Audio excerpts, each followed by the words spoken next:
Hi, this is Neska from COMA Music Magazine. I'm here with the fabulous Krztoff from BILE. Make a face. Do it. Do it! Good man. Alright, so you've openly spoken about how you hate radio. Is Built to Fuck, Born to Kill more where you want to be? And would you consider the album and the time period a comeback for you and BILE? Alright, let me make one thing clear. I don't hate radio. Just a lot of BILE fans said they were disappointed with it. So I was a little disappointed with it after listening to it like maybe a year and a half after I did it. I was like, wow, I could have done better. But at the time, I was in a different place in my head, different state of being, I guess. You know, I wasn't drinking like I normally do. You know, I don't drink like I used to anymore, but I still drink. But at that time, I was like firmly on like the sober tip for health reasons, which I won't go into, but just accept that I got a bum ticker. I don't know, what was the second part? About that would you consider it a comeback? The new album, would I consider it a comeback? Don't call it a comeback! God, I hoped you would do that. No, it wasn't like conscious effort to say, hey, I want to make old BILE music. I just made another record. It's just a progression for you. It was, yeah, it's just me. I mean, the BILE music is me. Awesome. I don't like to follow trends and all that shit, you know, because I don't know how to do dubstep. I don't know how to do fucking EBM. I don't know how to do it. I do what I know how to do, and that's the BILE music. And that's why I guess it sounds unique to people, because it's not trying to fit into a genre. Like, I think that's why it works. I like so many different kinds of fucking music, you know. Today we were singing like Carcass, and then right after Carcass we were singing Genesis, and then we were singing Squeeze, and then we were singing, I don't know what, I Wrestled a Bear once, you know. It's all over. I think I just became an Uber fan. Yeah. Okay. So the latest album seems a bit more autobiographical. What was the mindset going into writing it? I don't know if autobiographical per se. I don't know. I just write what comes to my head. I usually don't try to follow a storyline, although I have in the past tried to do, like, for example, You Can't Love This, a 4-part melodrama off of techno horror. I was trying to write a story, but I don't try to really write stories. I just write how I feel. I'm living, you know, right outside New York City and being fucking broke because it's so fucking expensive makes me feel pissed off that I can't fucking go have a steak when I want to. I gotta go to fucking the dollar menu because I just don't have the fucking money, and there's so many amazing restaurants in New York City that I can't even go to. And I gotta, you know, I want to have nice beer, but I end up drinking PBR. You know. Totally understood. So life is what is my inspiration for all these things, and you know, I come across maybe stories or movies that I see, and maybe that has an influence on some things I do. I don't know, but it's all me. If you listen to BILE and you're like, wow, that's fucked up. Yeah, I'm fucked up. I'm fucked up. So you re-released King of Negativity for the new album, which was previously on a Pigface album. Aside from the obvious reason that it sounds a million times better, why did you decide to revisit the song? Okay, this is the story of King of Negativity. I wrote that song in 1993 when I was first writing BILE, and I wrote it and I was like, wow, this sounds like a Ministry song. And I was like, all right, we already get compared to Ministry because they were on Psalm 69. We were just coming out, and I was like, I'm trying to avoid comparisons. I wanted to be our own thing, our own entity. So I never used it. And when I got into Pigface, all of a sudden I'm working with Martin Atkins and Chris Connolly and some other people that were involved with Ministry. So I was like, if I do this song now, this lends credibility to the song because they were in Ministry. The song sounds like Ministry. Fine, there I go. I could do it now. So I did it. I gave it to Martin to mix, and I didn't like what Martin Atkins did with the song. Although I am supremely grateful for having a song on a Pigface record, because I love Pigface. I love going to Pigface shows. Right. I love being in Pigface. It brought me in so many places and made so many new friends for me and everything. So, and we used to play it live with Pigface, but it didn't sound like the record. It sounded like the version that I did on the new record. And so once I realized like what it could really sound like, I was like, fuck it, I'm going to go back to the original. And on the new Bile CD is the original way that the King of Negativity was supposed to be and is and will be forever from this point on. I know Pigface is always gonna probably play that song because it's a great crowd song. Yeah. It's a lot of energy and it just has that fucking pounding beat. And I'm just happy that it got exposed to Pigface fans and people, or else it would have just been a song off the new Bile record. But here we are that you're asking me questions about it. See, there you go. It's awesome. It's awesome. So what inspired you to bring the Rabbit Hole along with you on this tour? That was a suggestion from our booking agent. And, it would have been obvious for us to bring like an industrial band on tour with us. Right. But, why see two bands alike in one night? That, to me, that's boring. And the Rabbit Hole doesn't sound anything like us.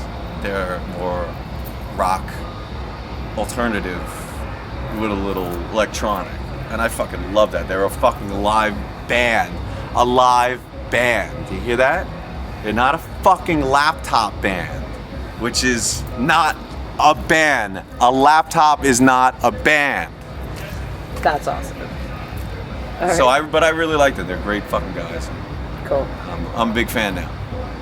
So you've gotten back into old habits, like drinking, and you've promised to never write an album while sober. What is it about inebriation that allows you to continue doing what you're doing, and why do you think you struggle with it? Oh, I hate people that interview me that have done their homework. To be fair, it wasn't me. I'm also drinking. I enjoy drinking. I can't drink like I used to, because like I said, I got a bum ticker. And I would like to live. I'm not one of those people who has a death wish or anything like Fair. that. I never fucking did. Never even thought about suicide. Only that, like, anything I've ever thought about suicide is like, why would somebody want to do that to all their friends? Right. Put their friends to that. Yeah, I like to have a couple drinks, and I feel alcohol or any drug kind of opens up your brain in different ways. Some of my favorite artists I wish would get back on the drugs they did when they did the albums that I love, because somehow maybe they were taking acid or mescaline and their brains were open and ideas were coming to them that wouldn't normally come to them when they were straight. I'm totally opposed to heroin. I've never done it, and I don't think anybody should, because that's just a world of pain. That's just bad doing news that. there. It's totally bad news. But yeah, like I said, there's some albums I'm not gonna name. I know some of these people, and I just wish they would get back on drugs.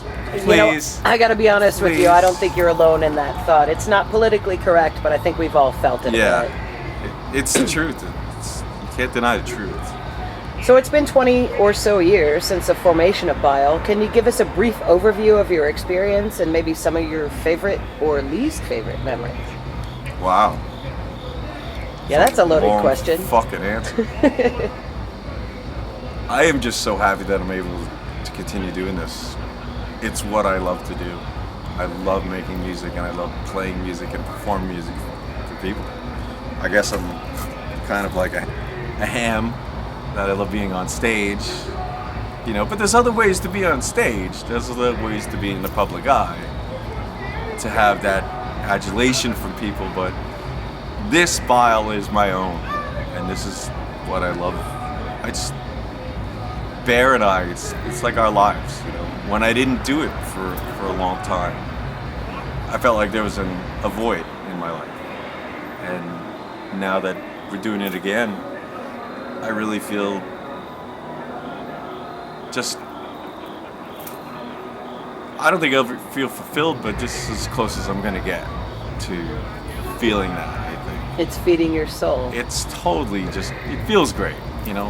I mean, if there's 10 people in the audience or 10,000 people in the audience, either way, I try to do, you know, the best show possible. I had an accident the other night, Cleveland, where I got too drunk and I couldn't continue the show. Isolated incident. Don't take that as my reputation, even though I have a bad reputation.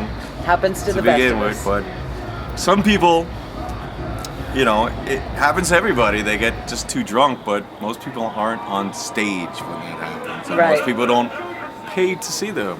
So that was a bad experience in the last 20 years. But the things that we've done in 20 years as Bile,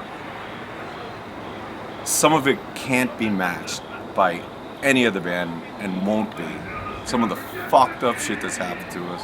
We've been banned in major cities in the United States. Like, you know, the cops say if you come to town, we're gonna arrest you. You know, Wow.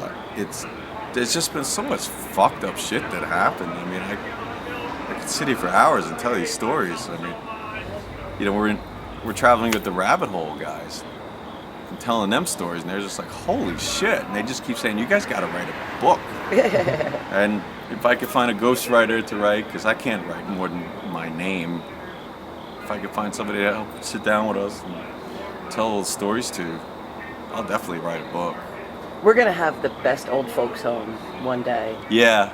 Yeah, spiked wheels on We're the wheelchair. already It's kind gonna of be old awesome. folks, but Shh, no one saw that. That never What? happened. no, I'm So- 20 again. So, whatever happened to your side projects, Blutterfly and Lonesome Tapeworm? Nothing happened. They were ideas that never really took off. I started one project with Levi from My Life with Throko called Black from the Dead. It's supposed to be a 16-song record. He came to my house in Long Island, New York to record. Didn't tell me he had no money, so I ended up having to support him for a couple months. He also didn't tell me that he had no songs for this record, and I had to write all the songs. And finally I got sick of it, and that's why it's only like 7 or 8 songs on that CD.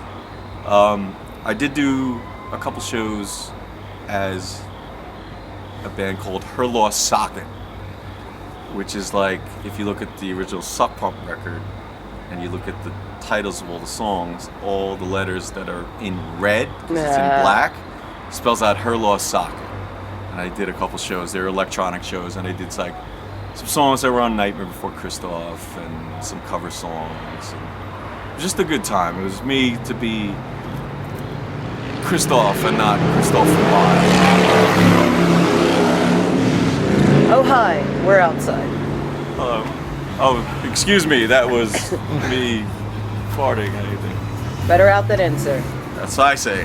Better out than inside me. So, considering the sleazy nature of Bile's music, is there any sexual act you'd really like to do while on stage if you could get away with it? On the opposite note, what's something you would never do? A sexual act on stage? Wow. Bear in mind you are at Asylum 13. I would love to fuck every person in their face, one at a time, line them up, no problem. Just grab their ears and, like, you know, I'm not talking just like put it in their mouth. I mean like face fuck, deep, everybody's face, guy, girl, I don't give a shit. That would be something. I think somebody would probably talk about that if that ever happened. Yeah, that And I would would love probably get discussed. I would at love to some see point. the video for that. I would probably catch something along the way. We might have to check with our legal department before we could view it on COMA, but Yeah, I'd probably catch something from that. Anything you'd never do Never do? on stage, sexually? I don't know. I mean, there's things I'm not into sexually Fair. that I probably wouldn't end up doing, but you know, I have a huge collection of home pornography that I've filmed that I love to break out every once in a while and watch with whoever I might be with, or maybe just jerk off to. Be like, oh yeah, I fucked that person, whatever their name was. I don't know. But I don't know. I'm really open to suggestions. You know, Well, I'm glad I'll to try hear that. anything twice. I'm glad to hear that, because the question I'm going to leave you with is a doozy. Okay, you ready? If bile had its own special version of twerking, what would it be? Special version of Twerking. what is twerking? Okay. Well, that's a train wreck. You know, it's the bounce your ass dance. No? Oh, No. you want me to dance? Dance for us. Please dance for us, Krztoff.